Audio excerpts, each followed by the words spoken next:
potent advice, and inspiration from real self-made millionaires. Welcome to The Eventual Millionaire with your host, Jaime Masters. Welcome to Eventual Millionaire. I'm Jaime Masters, and today on the show we have my very good friend Rick Day. I'm so excited to have him back on. He's a serial entrepreneur that takes a ridiculous amount of vacations, which is insane. You can also check out his website at businessbyday.com. Thank you so much for coming back on the show again. It's lovely to see you. Yeah, great to see you too, Jimmy. Thanks for having me back. It's any chance I get to talk to you is really, really fun. So that was the funny thing. It was one of those things where he was like, "Oh, I haven't chatted with you in forever." We're like, "Let's put you on the show like next week. Go." Because I wanted to talk to you, and this is actually kind of the best way to catch up. But I also am really trying to flesh out a big piece that I feel like entrepreneurs don't really talk about that you are an utter expert on. So if anyone wants the background info on Rick, we're going to link to his other site for sure. But right now, I feel like you are the best of the best with systems and processes. And I know that's super unsexy comparatively to a whole bunch of people, but tell us how big you built the previous company and why systems and processes were such a big deal to begin with. Yeah, well, okay, so thanks for that unsexy comment. That's really cool. No, you are. It's the processes that aren't. It's just one of those things that, it all started with that, Michael Gerber book, The E-Myth Revisited, and everybody reads that, or they should. And then you start to read that book and it's like, it's painful. How tedious the whole idea of you've got to write down all of your processes and practices and you've got to write down your procedures and get down to the details. But I have found that and I've got some cheating ways to do that where you don't have to do all the work, which is cool. We can talk about that. But I mean, without that, you get so much confusion in your business and you get so much miscommunication in your business and you get 3 or 4 people all working on the same thing, or you can't find this because Joe took it this time or Mary took it this time. And so I'm doing this. I'm working again. We're building procedures both at South Coast Yachts and at our Salon Suites franchises, just so that we're not stepping on each other's toes and so that nothing falls through the gaps too. So it's just crucial for getting a business that will not only run, but that runs and it makes the best use of all the talents of the people that are there, which is really great. But then, God forbid, you lose a key player, at least you know what the procedures are and where they went and how they did their job so that somebody else can come in and get a good running start. So I just won't do a business without that painstaking. It's painful work, but that's why they call it work, I guess. They also say sort of that's the secret sauce for a lot of businesses. And I just interviewed Michael Gerber, but I also feel like the E-Myth needs to be a little bit more updated because he's talking about like McDonald's and small business owners are like, thanks, that would be great if I could just have 5 dedicated people talking about the processes and documenting everything. But dude, I am the business owner and I don't want to do that. So can you sort of give me the process, especially with the newer business that you're working with the salons? When you're moving forward, how do you decide what to do and where we put them and what happens? Like, walk us through what your process is. Wow. Okay. So cool. So, I mean, I think, I'm a big fan of org charts and that kind of starts with, who's doing what. And, when you're an entrepreneur and you're by yourself, you're doing everything. And so I try to think about what a business does, what the value add is and where it starts. And to me, it starts with the marketing. So you start and you make a little box on your, I just draw it on a little piece of paper, or you can do it on your, on your cool software or whatever. But you start I just go left to right because I tend to be kind of a linear thinker. But I go, okay, on the left, I start marketing and I let people know, what I do and that I'm here and how to reach me. And then that converts into sales, at some point. So then the next box becomes sales. And then, okay, now I've sold what I do. What is it exactly that I do? And that kind of becomes your operations department. So you've got to be able to deliver your service or deliver your product. And what does that look like? And what are all the steps that are involved there? And then once you deliver your product or service, then you have to bill. So now you get into accounting and payroll and all that good stuff with that accounting piece. And then you always have this piece that's in every business, the administrative piece, right? Which nobody really likes to talk about that much, but it's everything from banking to licensing to business license to insurance to paying the rent and signing the lease or whatever, paying your internet bill, but that's sort of the administrative side of the business. But I think the first step in this really is to think about your business as a functioning machine, and what does it do from start to finish, from letting people know that you're there to collecting the money and taking care of your people and paying taxes. So that's kind of how I start off. So I love the framework because it makes it seem a little easier, considering there could be hundreds and hundreds and hundreds of SOPs within what you're just talking about now. How do we prioritize and figure out what we do first?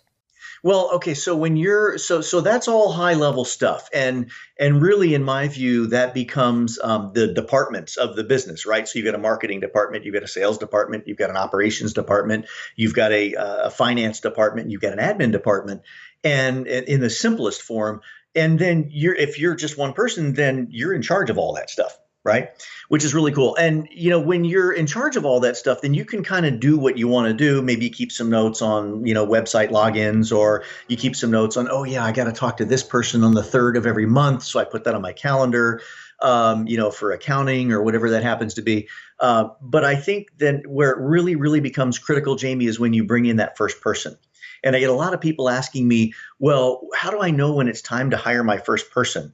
And I go, okay, well, pick something that you're really bad at and pick something that you don't like to do. And then you hire somebody to do that for you, right? That's your first hire, should be. And usually for most of us entrepreneurs, because we like people, we're in sales and marketing, usually that ends up being accounting or some type of admin function or file keeping or organization or something like that. But then when that person comes in and sits down with you and they say, okay, what do I do? Then you do a brain dump and you say, okay, now I want you to write down everything that goes into your job description. But I want you to write, this is the way I do it. And these are the resources that I have. And here's where I go. And here's how I do it. And then feel free to improve on that, because but you carve off that segment of your business and you give it to that person. But at the same time, you do that brain dump and you have them document the procedures. And that's kind of the big cheating part, because you don't sit down and write all the procedures. I mean, if you're by yourself, who are you going to write them for anyway, right? It's just you. Solopreneur, not a big deal, but adding somebody, right. Heck yes. And then, so we're assuming that they're going to be much better at documenting than we are anyway. Or is it just better for them to have it even if they're the creative type? Well, I think it's better for them to have it because A, they've got more time. B, you get an opportunity to do a brain dump on them so they can jot down everything that you know about their position. But usually when you hire somebody, if you go back to what I said, you either A, don't like it, or B, are not good at it. So when you hire somebody who likes it and is good at it, then they're going to improve on what you've done in that one area. So it may not be an area that you're excited about, but they are, because that's their profession. And so you give them the basics, you just spill your guts, and here's everything that I do, and here's how I do it, and here are the resources, and here's when I do it. And they take that whole thing, but that's really where your operational manual starts. That's where your SOPs start. How granular do you get? Because this is the other thing. People are like, I want to see one, like show me, right? Because there's also... Yep.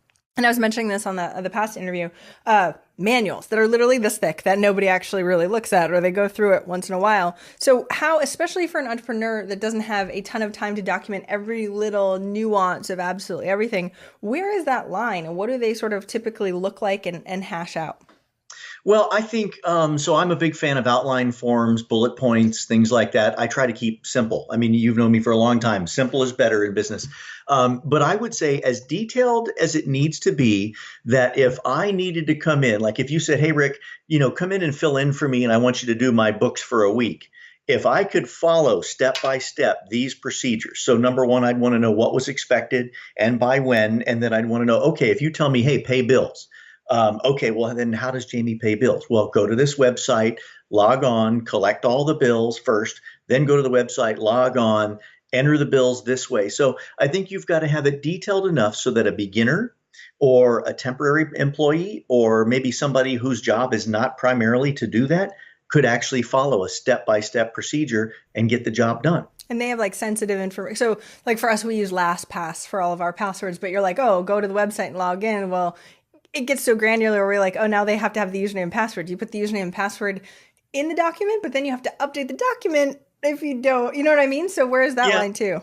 Yeah, or you can say, you can keep kind of a living document for usernames and passwords like I do, and just say, refer to this document for the latest, user word or user login and password. But there's a lot of trust in business, and I think if you're hiring people that you trust and your information is secure within your business, then I don't think you have to be really scared about sharing information.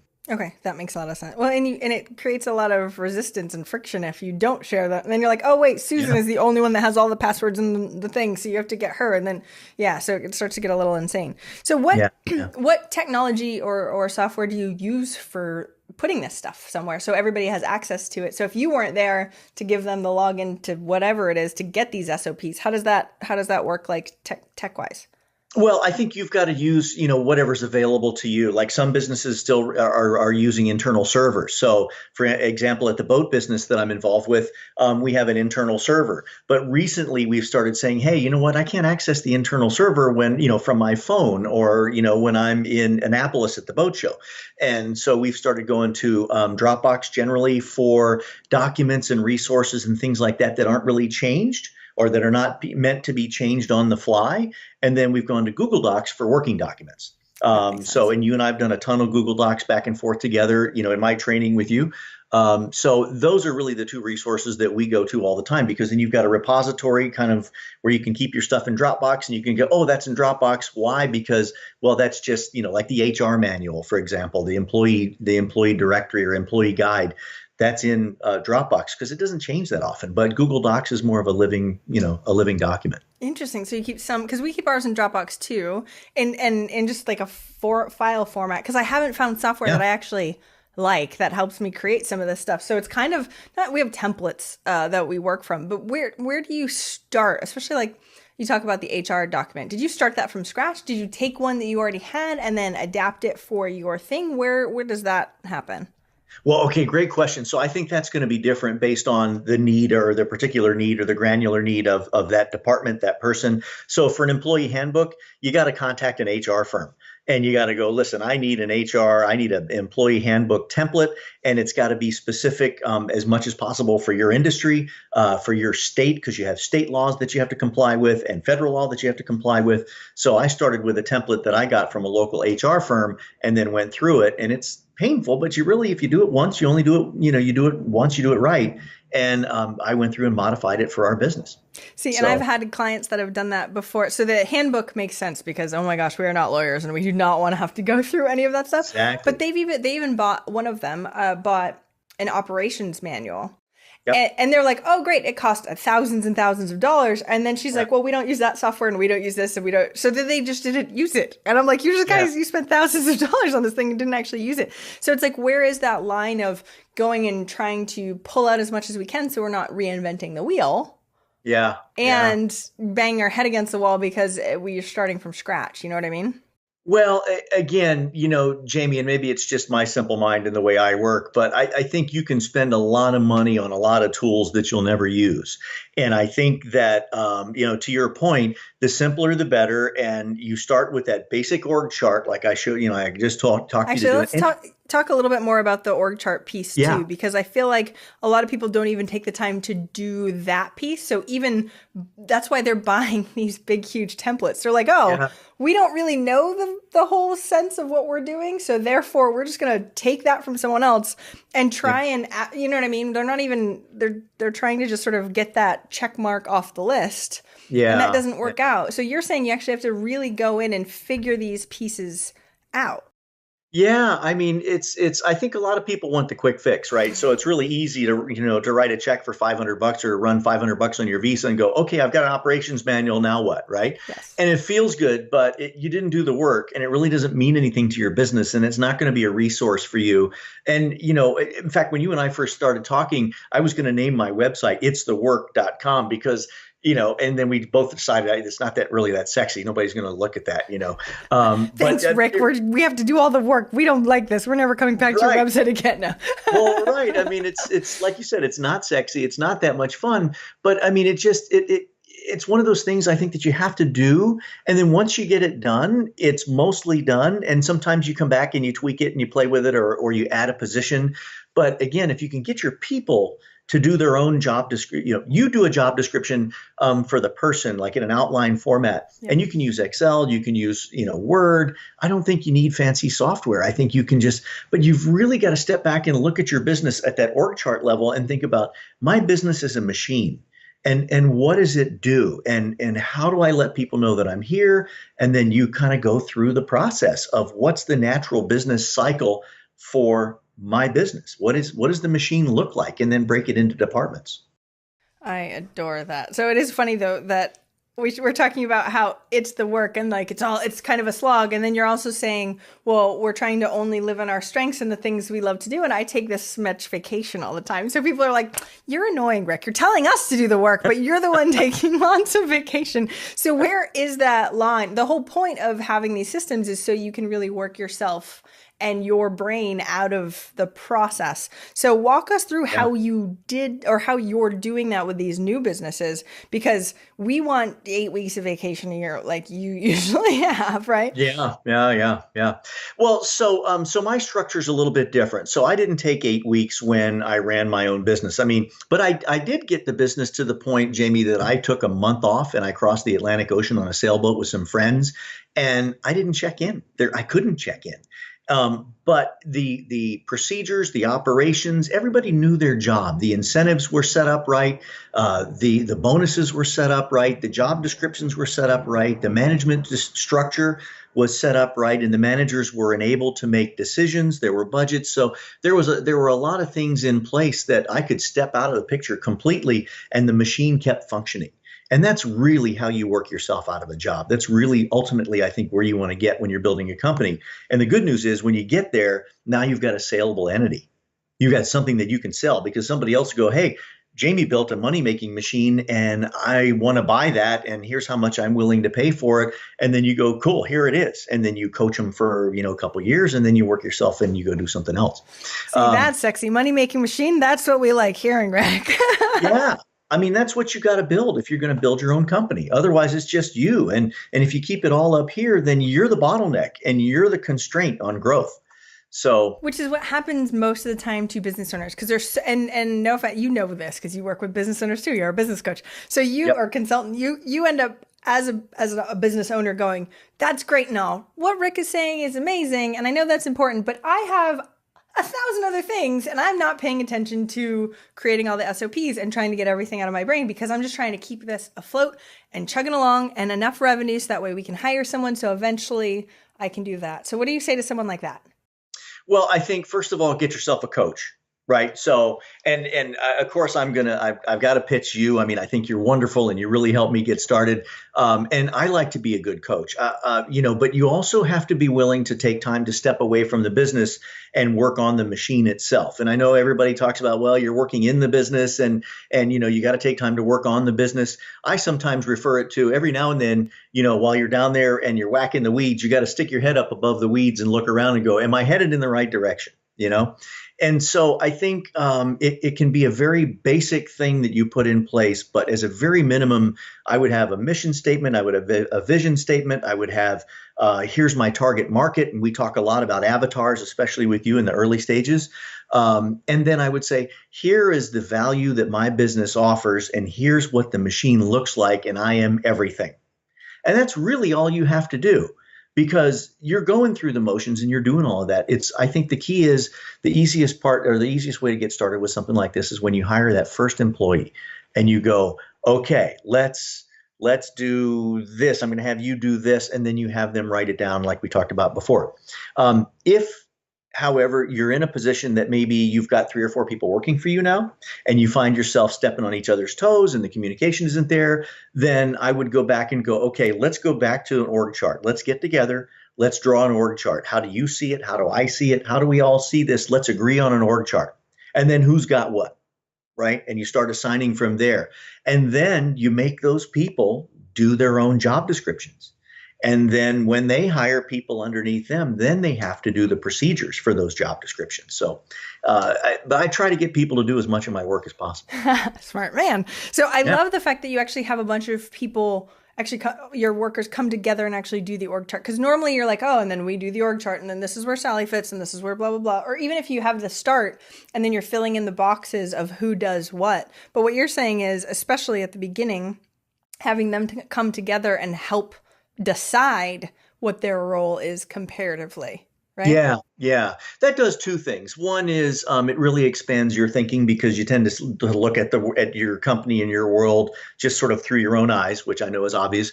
But so you get the input from everybody else, and so all of a sudden the picture becomes a lot bigger, sometimes more complex. So your job is to simplify it down, I think. And the second thing that it really does is it brings the team together to where they feel included and they feel like, gosh, I really had some input into that org chart, so I can buy into that. I'm part of that. I like that. I helped create that. That makes so much sense. Now, what about growth? Because what I would love is a bit of a timeline on this too, because, and I know we're guessing and it's different for every business and all Yeah. the blah, blah, blah, blah that we put in front of it. But the reason why I'm asking is because people try and compare and go, oh, well, it makes sense for you because you've built bazillions of businesses. So, then I do this, then I do this. This is the trajectory. This is what sort of the outcome will be in a year. This is what the outcome will be in 2 years. So when you're Yeah. looking at, let's say you're at 3 employees right now or so, you've created your org chart. They're all excited. Everybody's on the same page. Yeah. And you're starting to do this system process SOPs. But how long does that take? Like, are we trying to get one SOP out every single week? And so that's part of their schedule. Sort of play out what 6 months to a year looks like of really trying to work all the pieces out so it's all flushed out. Yeah, no, it's a great question. And I think well, I hate to say this, is going to depend on the business. It's going to depend on how fast you want it done. What is your purpose? But I would say if I had 3 people working in the business, it would say it was you and me and John, and we're all working We together. have the best business ever with I know, John right? Dubas. Come on, no. And but I would say, okay, look, here's what our business does, and here's my role, and here's what John does, and here's what Jamie does. And then I would say, okay, within that role, Rick, what are the key things that you have to do? And you just start with sort of an itemized list. And one of the reasons I like Excel to do this as a tool is just because you can insert cells, you can insert rows, and then you can start to really say, okay, well, if one of my responsibilities is to pay the bills, well, okay, that's cool, but I'm also in charge of banking. I'm in charge of ordering new checks. I'm in charge of collecting all the accounts payable. I'm in charge of perhaps receiving 1099 information or W-9s from people. So these are all of my responsibilities that I have to do. And then in each one of those responsibilities, you go, okay, well, here's how I do that. So I think, that's kind of the basic format. In terms of timing, though, I think you can set a goal. I'm a big believer in quarterly check-ins. So I had my entire management team at Daycom on MBO bonuses. And so we would sit down, and a lot of people will wait for like a year before they do an employee review. But I think with me and my key employees and key managers in my business, we would sit down once a quarter. And I would say, okay, what are your key objectives? I mean, I know you're going to keep your department running well. I know you're going to manage things. I know you're going to do the day-to-day stuff. But what are the key objectives that you are going to accomplish in this quarter? And then at the end of the quarter, I would have that person rate themselves, and then I would rate them. And we were usually pretty close. If they rated themselves really poorly and I rated them well, then I would go, there's a disconnect, right? But I would encourage at least a quarterly meeting and just throw a dart and say, okay, let's try to get all of our job descriptions done by the end of the month. And let's try to get our top line objectives for each job description done. And I think a quarter is completely reasonable in addition to all of the other business that you're doing. Well, and that's the piece. So it's all the other stuff that you're doing too. So it's hard Sure. to make that, because it's important but not urgent. So when things get urgent, you start moving the important and not urgent stuff down the list. And of course, we know about productivity and all that fun stuff too. Yeah, but I get when your main goal as a business owner, and you're doing 6 figures or even low 7 figures, you're like, revenue, right? Yeah. And even though the systems will help with that and save you time, it's hard to sort of pull that around and be like, oh, yes, we're going to be working a full quarter on all about systematizing everything. Oh, wait, our revenue dropped, right? And so there's always this balancing act of where you're going. So what advice do you have for somebody that's going through and really wants to put more focus on this? And I mean, you read the E-Myth, they want to go down that path. Yeah. But then we start putting it on the list and it seems like, oh no, we're not achieving. We just feel overwhelmed because now there's more 1,000 tasks. Imagine SOPing all of those tasks that everybody has. Yeah, I think a couple things on that. I think one is you got to pace yourself, right? And you don't have to build this thing, by next week. I think you have to pace yourself. I think there's also an accountability. So when I said, hey, get a coach, that's what a coach should do for you. And you should be coming up to a meeting with your coach. And especially if you're an entrepreneur that's you by yourself, a solopreneur, and the coach should say, hey, Jamie, you said you were going to do here. Are you prepared? And if you're like me, 2 weeks before that meeting or a week before that meeting, you're like, oh man, I haven't done anything on that all quarter. And I know I've got that meeting with Jamie coming up, so I'm going to do it, but you get it done. That's the point. When you get to a point where you have a team and say you've got 3 peers in a group, you, John, and me, then I think you can hold each other accountable. And so then you put a quarterly meeting or a monthly meeting, whatever interval you think is right for you, but then you hold each other accountable. So either get an outsider or get someone, an internal team going where you can hold each other accountable and just put it on the agenda. I love that. Especially we're coaches. It's so easy for us to go, oh, you have to do this by then. Ta-da. But I don't do this well for myself. So I make my assistant and I'm like, okay, you do this. You're allowed to slap me if I do not do that because, it's way harder to hold yourself accountable than it is somebody else, which is why the coach thing or whoever it is so important. So anyone listening, Absolutely. If you don't have that yet, get that. No matter how, it doesn't have to cost money. It doesn't even have to be a coach. It can just be somebody that can do that because that's the other piece. The stuff that really is very important has to be done. It just has to be done. Otherwise, you're going to run around like a crazy person. Yeah, no, I think that's right. Let me make one other quick little point too, because I hear this a lot and I've seen it a lot and I've done it a lot. And this is parenting. This is being a boss, is that you go, okay, well, we need to get this done.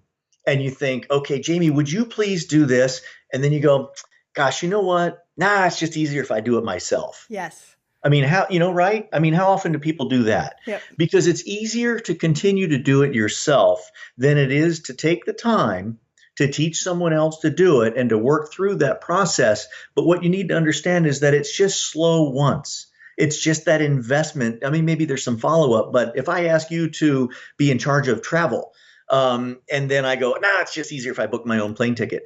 But if I've asked you to do travel and I say, okay, here's how I like it done and here's the way that it should be done, if we take that time and we really invest that time, and people need to think about it as an investment, then I never have to do travel again.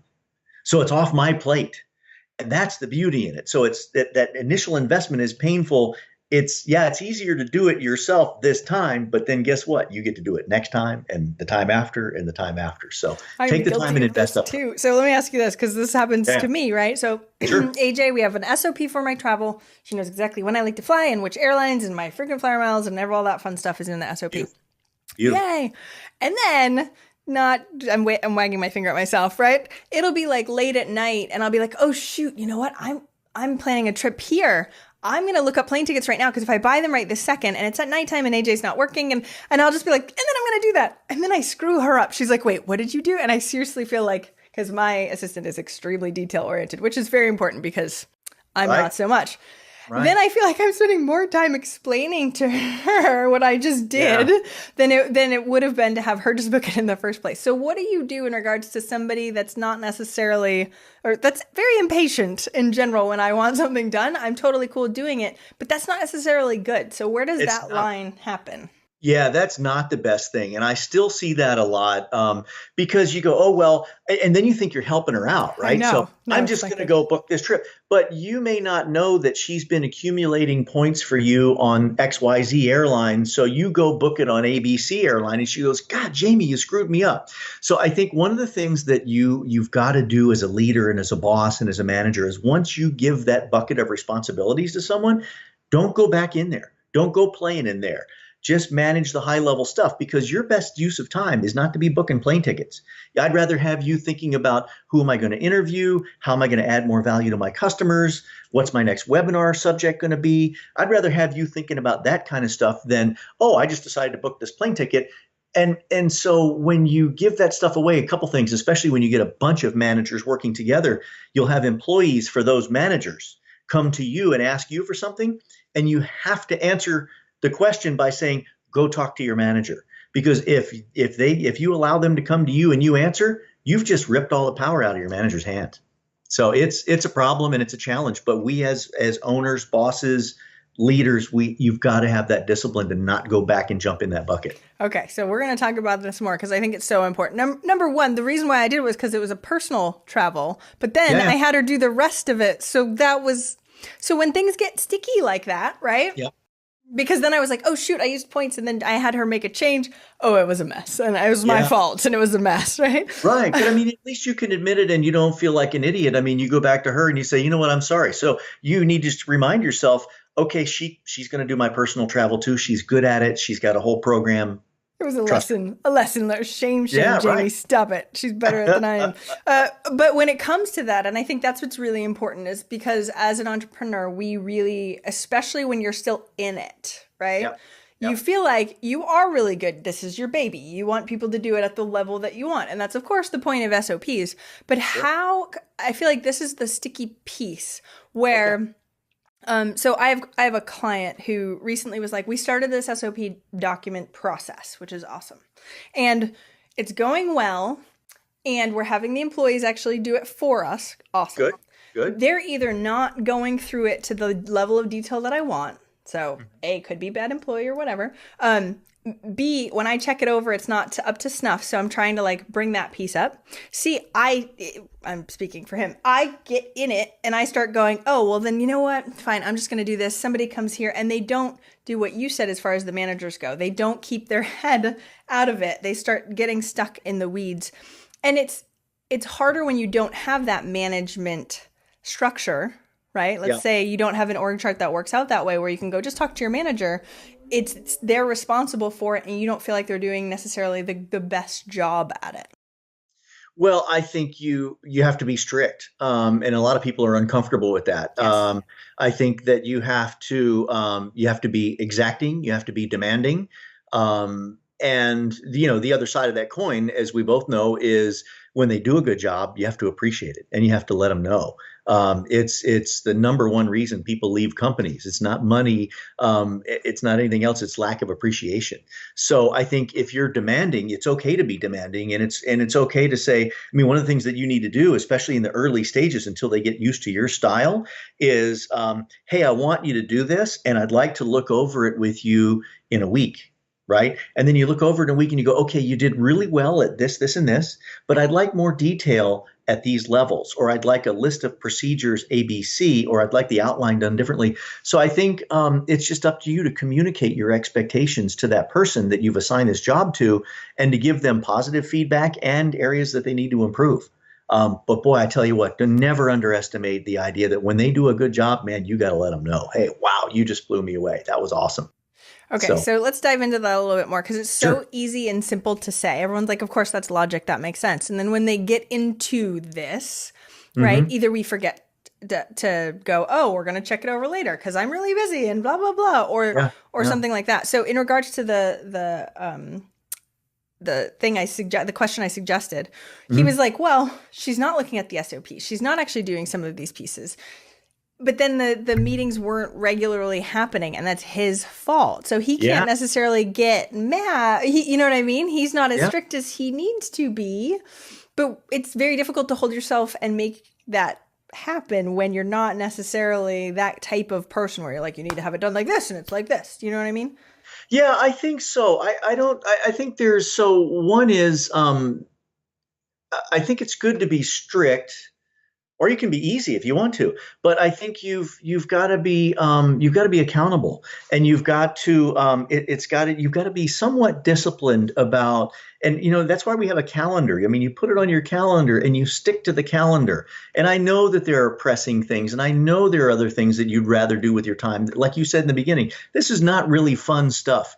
But I'm telling you right now, it's like changing the oil in your car. It's not as much fun to change the oil in your car as it is to wash the car and see the immediate result. But if you don't take care of that oil in your car, you're going to have big problems. And I think so sometimes you got to do the messy work like this, and it's just the discipline of doing it. And maybe you do it a little bit at a time, and you meet weekly or you meet quarterly, explain your expectations. But you as a leader have to have the discipline to be able to say, okay, I don't like it anymore. Don't say it out loud, but look, let's just sit down and we're going to do this. And you'll see that progress happen over a period of time. And then you'll be glad when you're done.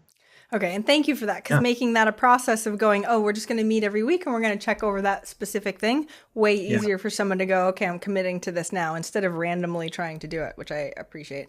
When you're talking about appreciation, what are other ways besides just going, oh, good job, when you see something happening that can really, really make employees feel really good? Because I agree, that's lacking big time. It's even lacking for entrepreneurs for themselves. They don't appreciate anything that they do. Oh, It's yeah, never right. good enough. So what can we Yeah. do? Well, okay, so there are a couple things. One is, and I've lived by this. I try to live by this as a manager, as a boss, as a leader, is always criticize in private, always praise in public. Right? Nothing feels better than it. And a lot of people have a hard time with this too. That I see, like you have a meeting of people, and one person has made you angry about something that they do. So then they, in a very sort of indirect and blasé sort of policy way, you say to all 8 of your people, well, I never want you to leave this door unlocked after 5 p.m. again. Yeah. And Hint, 7 hint, out of hint. 8 of them never do. And the 1 out of 8 knows that you're talking to him, but you don't have the guts to say it to him directly. So now you've blanketed it to everybody else. And the problem is it comes off as a negative to the group. Like, why is he correcting me on something that I never do? And then everybody goes, ooh, I wonder who he's talking about. Yep. Right. So it kind of causes confusion. So again, it's that whole thing of criticize or ask for improvement in private, praise in public. So I think public praise is huge, whether it's done in an email or whether it's done in a meeting or a video conference or whatever.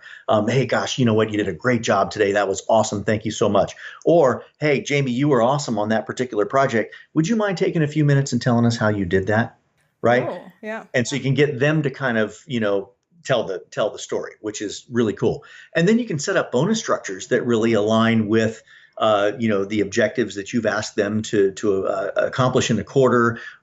Salespeople are used to this. A lot of managers aren't used to it, but I really recommend that you do that too. So it can be public appreciation, it could be compensation, it could be a day off, things like that. Making it a fun place to work. So tell me about the criticize in private. What's the best way to do that? Because a lot of business owners will avoid that because it's confrontation and they're not good with it to begin with. So you don't want to let it grow so big that it turns into something, you know what I mean? And then you have to say 17 things all at once. That's a problem. So how do we do that, and when? Wow. Okay. Well, first of all, I think it goes back to that schedule. And I kind of want to slide another comment in here on the side. I don't know if it's going to work at this point in your interview, but there's a difference between delegating and abdicating. Thank you. Please. Right? Yes. My mentor used to tell me this. Everybody needs to hear this. It's huge, right? Because if I say you're going to do all my travel and I go, okay, Jamie, you're going to do all my travel. And so now I'm delegating that to you. I'm giving away 100% of my travel work to you, and you're receiving that, and you're going to make it better, and you're going to manage all the miles, and you're going to be awesome at that job. But I don't give away 100% of my work. Maybe I give away 95% of my work, but the 5% that I retain is checking in with you and managing you and working with you on areas for improvement and giving you feedback. So you always, so if I just give it to you and then we never talk about it again, that's abdication. And that's where resentment builds up, and that's where miscommunications build up. So I think as soon as you start having people report to you or you work, you've got to have periodic meetings, and you've got to have that, let's get together, let's talk about stuff. And I think, for example, if you're managing a team of salespeople and you say, okay, I got to tell this guy I want him to spend more time in the field, but I'm nervous about sitting down with him because he's very aggressive and he's very assertive. And you go, listen.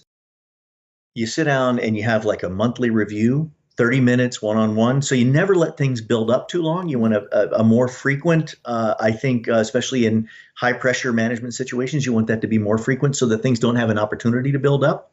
But then the skill set that I learned that was really helpful was you go, gosh, Jamie, you are so good at X, Y, and Z. And I'm really happy with the work that you're doing here.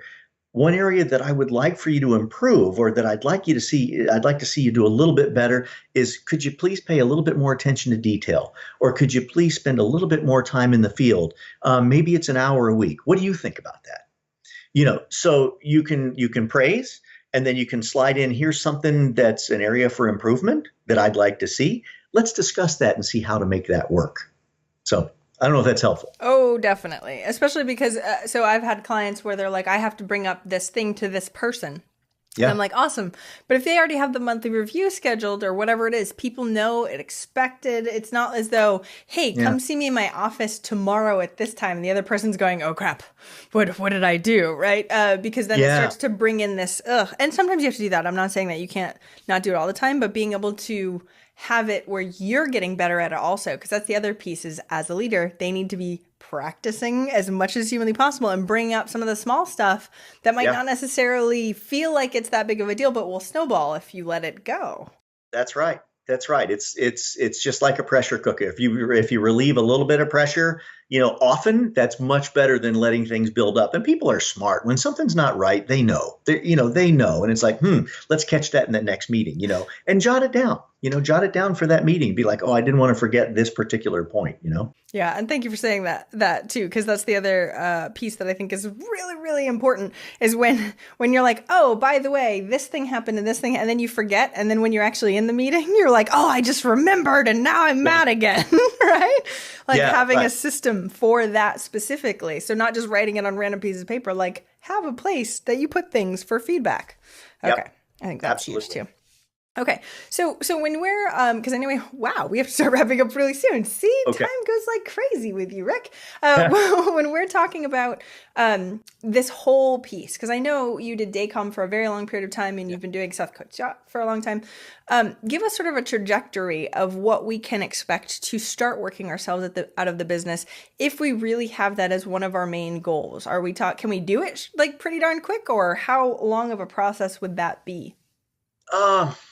Again, depends on the business. I get that. What's that? Yeah, it depends on obviously. But, I would say, Jamie, the first year, it seems like, you're kind of sputtering, getting off the ground, maybe bringing people into your business.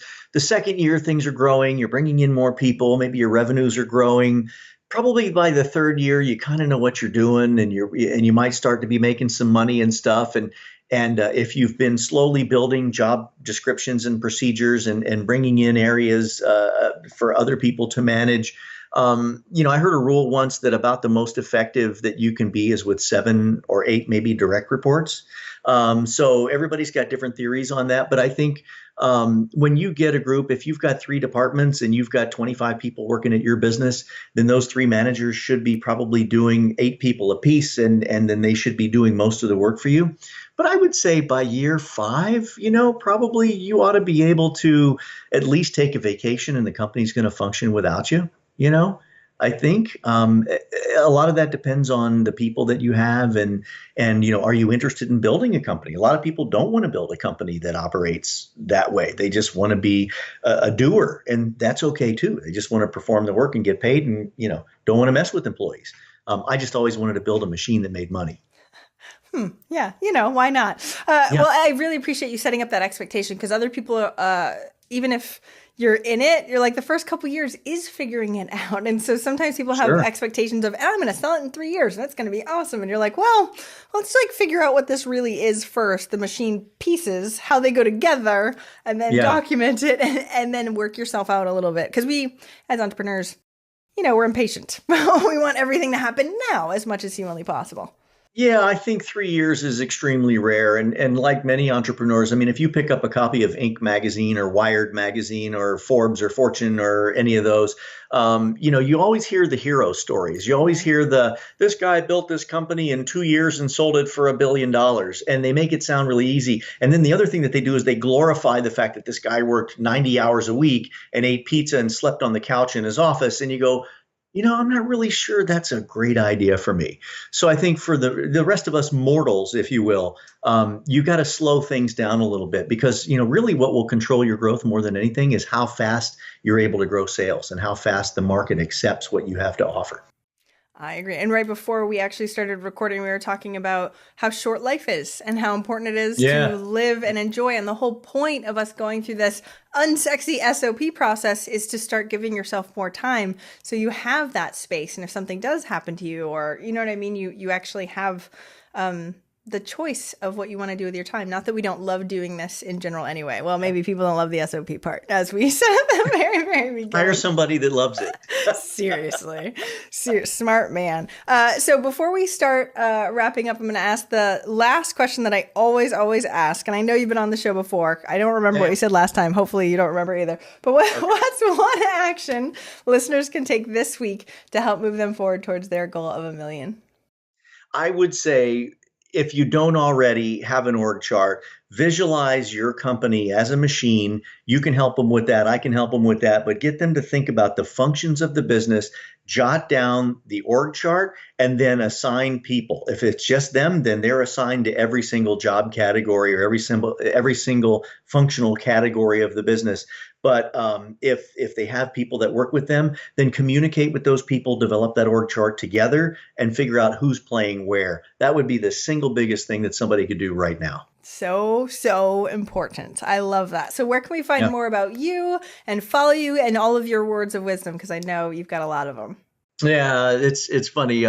So thanks. So I've got my website, businessbyday.com. I taught a couple of classes online, which were really fun. But now I've just gone to sort of single person coaching, and I've got I've got 4 clients now, and I'm on a board of directors for another company. So I'm helping them. So really, I would say go to my website. There's a lot of blog posts in there. You can go to iTunes and pick up the podcast also, where I have like a 5-minute thing on accounts receivable, or I have a 5-minute thing on how to create a bonus program that works, or a 5-minute thing on how to hire a sales manager. And so all of my stuff is in short little bursts. It takes a second to learn it. But then, shoot me an email at rick@businessbyday.com and ask me a question. And I need to make sure I'm retweeting and posting on Facebook more of those, because 5 minutes is amazing. And I remember going over with your podcast in general, and I need to be paying more attention and retweeting you and all that fun stuff. Because you really have a gift of simplifying things and just going, hey guys, just do this. This is the only important piece. Takes you 5 minutes. Go, right? Take the action instead of just sitting there listening to podcasts all day.